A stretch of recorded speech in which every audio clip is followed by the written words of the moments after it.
ده كده ما تستلموش منه لان انت مش واخد تراب.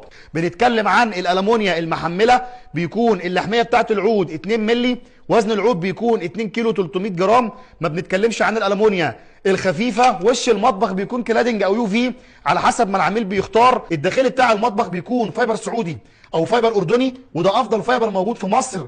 زائد كمان ان سعر المتر ده بيكون شامل المعاينه في حاله التنفيذ، وشامل الطلوع والتركيب عند العميل. ووقت ما الفن بيجي لك من اي شركه لازم تاخد منه عينات وتستلم عليها وقت ما يجي لك المطبخ. وكمان السعر ده بنتكلم عن المقاس الحلال. يعني في ناس بيجي هنا يقيس لك الزاويه من الاول لحد الاخر، ويرجع يقيس لك من الاول لحد الاخر، فبيقيس لك الزاويه دي مرتين. طبعا بيكون سرقك في الزاويه، طبعا الكلام ده غلط.